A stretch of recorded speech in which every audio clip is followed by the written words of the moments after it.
Okay, so here we have worksheet, the worksheet 2011-12 for Unit 3 that I've asked you to do. These are taken from past paper questions. I think the 2009 papers, maybe the one paper in 2010. Okay, so we have the first question. The temperature of 23 Kelvin is equivalent to a temperature, and that would be B minus 250. Remember, your temperature in Kelvin is equal to your temperature in degrees Celsius plus 273 degrees. So if I have 23 degrees, then it would be minus 273 is equal to your temperature in degrees, and that would be minus 250. B, the ratio of the thermal capacity of a sample of copper divided by the specific heat capacity. So the thermal capacity is the heat per Kelvin. So this is in joules per Kelvin, and the specific heat capacity is joules per kilogram per Kelvin. So when it says does not have a unit and so forth, well, we can just work these out. Obviously, that's going to cancel. That's going to cancel. You're going to get 1 over that, and it's going to become just your kilograms. So it's D would be that one. Good. So those are the first two. Let's move on to question 3. So we have in the kinetic model of an ideal gas, alright, an ideal gas, it is assumed that. Now, you've got to be a little bit careful here. The answer is actually B. In A, I'll just go through why all of these other ones are not right. The forces between the molecules and molecules of a gas in a container are always zero. Well, they're not always, because when there's collisions, obviously there's going to be a force. But all these collisions we view as being elastic. C, the kinetic energy of a given molecule of a gas is constant. No, this will be changing, because as it will bump into different things, the energies and so forth will change. And D, the momentum is also will be changed. The velocities of the particles actually change overall. They'll remain the same if the temperature remains the same. But in this one over here, the intermolecular potential energy of the molecules is constant. Now, it's actually, in an ideal gas, we view it as equal to 0, which is constant. They're constantly equal to 0, so B is the correct one. So a bit of a trick question there, I would say. So you've got to read these things very carefully. Good. Going on now to question 4 and 5.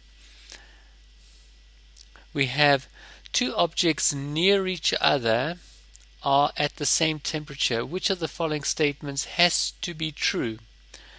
The objects have the same internal energy. Not necessarily, because depending on the size of them, maybe the one is bigger, and maybe they are of different materials, so therefore the potential energies will be different. The objects have the same thermal capacity. Also not necessarily so.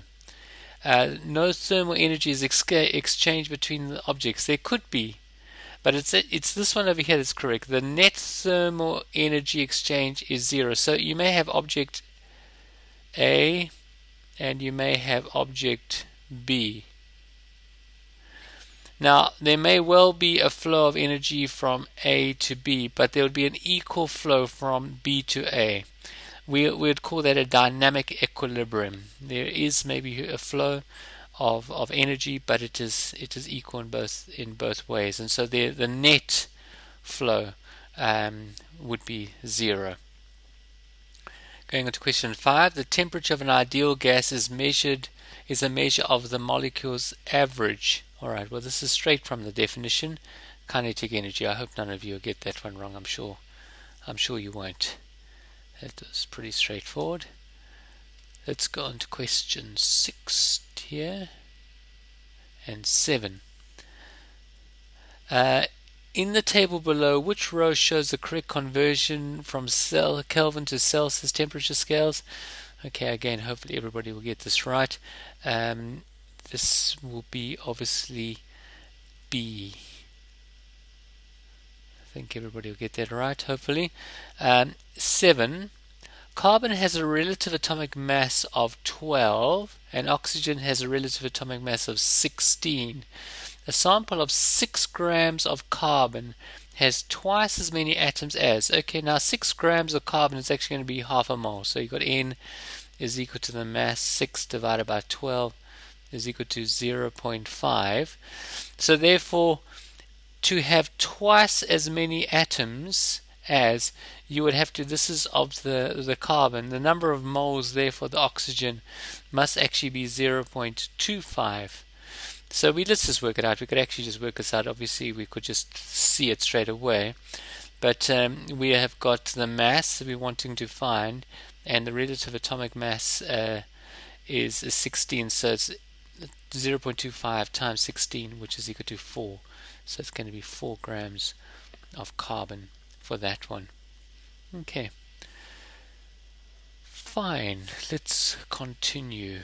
So we are going to question 8 and 9. Here we have Tanya heats 100 grams of a liquid with an electric heater which has a constant power of 60 watts. 60 watts equals 60 joules per second. Every second 60 joules. After 100 seconds, alright, so we're going to get 60 times 100. We're going to get 6,000 joules. Alright, hopefully it's clear. The specific heat capacity of the liquid in joules per kilogram. After 100 seconds, the rise in temperature is 40 Kelvin. The specific heat capacity of liquid in joules per kilogram per Kelvin is calculated from which of the following? Okay, so we are going to have that the heat Q is equal to mc change in temperature. C is Q divided by m times the change in temperature.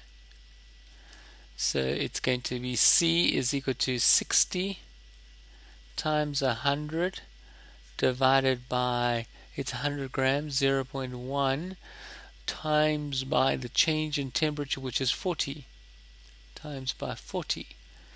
Looks like A is going to be the correct one there. Question 9. Two objects are in thermal contact with each other. Which of the following will determine the direction of the transfer of thermal energy between the bodies? The mass, the area, the specific heat capacity, D, the temperature.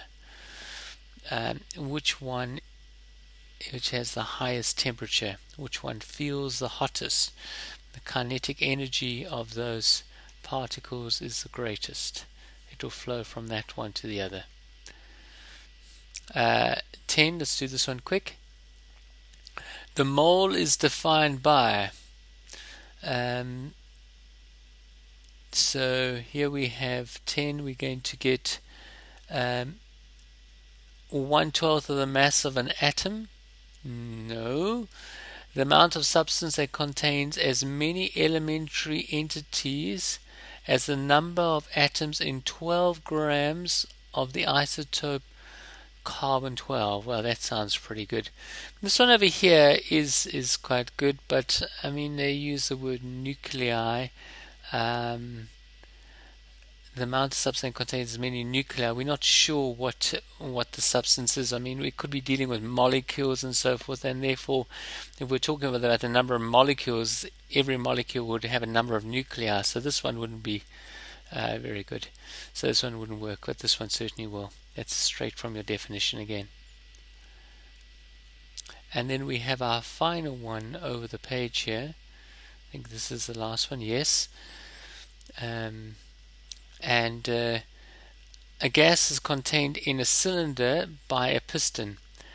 The gas is compressed rapidly by moving the piston in the direction shown. The best explanation for the resulting increase in temperature of the gas in the molecules of the gas is that the molecules of gas gain kinetic energy. Now, where does it gain kinetic energy from?